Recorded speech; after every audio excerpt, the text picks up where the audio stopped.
Welcome back to the NFL NBA Rectable. That's Kevin Dana and I'm Alan Wu. Going on our next division in this sort of breakdown of the NFL, we're moving out west to the NFC West this time, where this division is absolutely up for grabs. A couple big games this week showcasing some of the teams that may be making their move to challenge Seattle. You know, Arizona came out with a resounding victory over the Miami Dolphins, looked really good. So Kevin, are the Cardinals the team to beat in the NFC West? You know, through 2 weeks, they definitely look like that team. You mentioned that thumping of Miami, 31-10. That passing game is firing on all cylinders. Kurt Warner throwing for 361 yards, 3 touchdowns to Anquan Bolden.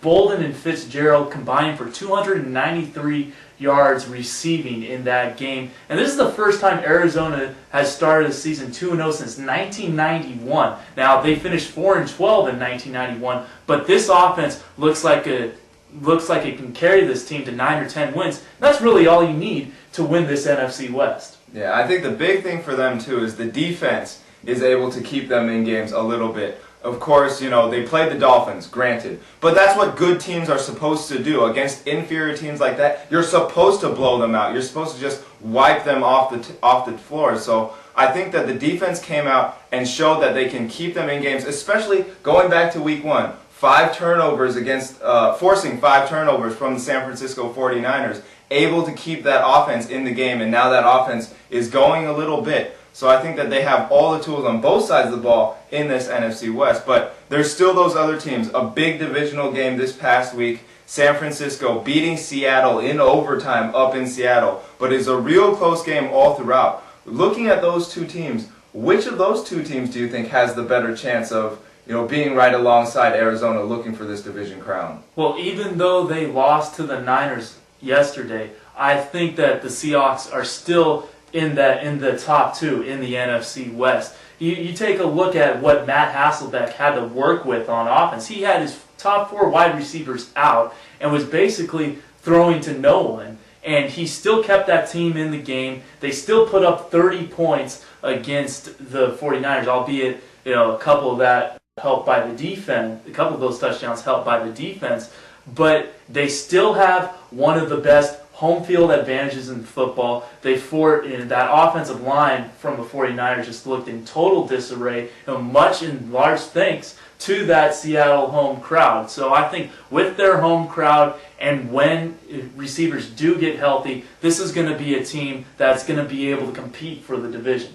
Yeah, the one thing I really liked about them, you know, was Julius Jones. He came out and ran the ball really, really well. Looked a little hesitant at times, but still put up good numbers, was able to get good gains for them. So he might be able to take a little bit of that load off of Matt Hasselbeck for now. And those 2 interceptions that Hasselbeck threw, neither of them were totally his fault. You know, both of the times deflected off of other players or deflected at the line. So just unlucky breaks for them in that game. But the San Francisco 49ers, you know, that's the thing. I think they got a little bit lucky this past week against Seattle. You know, those 2 interceptions really going their way. But at the same time, you know, you make those breaks for yourself. You make that luck for yourself. If things had gone a little different against Arizona, they might be 2-0. But I think the biggest thing for me in the 49ers is they looked improved in their second game compared to their first. JT O'Sullivan, you know, threw for over 300 yards, really played a decent game for them, but he still, you know, got to figure out that turnover issue.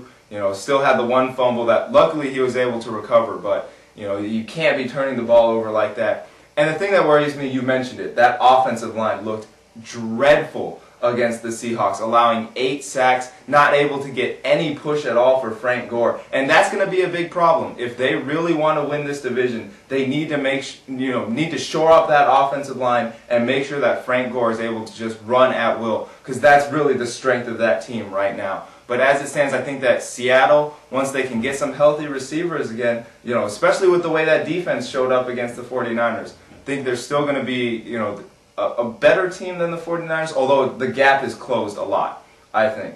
But the last team in this division, the St. Louis Rams, what do you make of this team? Well, their offense can't move the football and their defense can't stop anyone, and that's just going to lead to a terrible, terrible team. They have lost their first 2 games by a combined 63 points, and they have a lot of issues, to say the least. Steven Jackson's holdout definitely didn't help this team, as he still looks to be in preseason form. It's going to be interesting to see how many games they can win. Yeah, I think one of the problems for them, they as well, having some offensive line issues. Orlando Pace still not fully recovered. He might actually be injured. I can't remember at the moment, but they need to get that figured out if they're going to have any semblance of a season, because with the way things are going now, I mean, they might be contending for that first overall pick, unfortunately for them. But I don't know. I think this division definitely has closed. Seattle no longer has that sort of stranglehold that it's had the past few years. But Arizona, San Francisco, they might finally be making that move. People have been talking about them for a couple years, playing for this division title, haven't been there. But this might be the year where someone other than Seattle finally wins the NFC West. But we'll have to wait and see over the course of the rest of this season. Thanks for tuning in, and tune in for our next segment on the NFL NBA Rectable.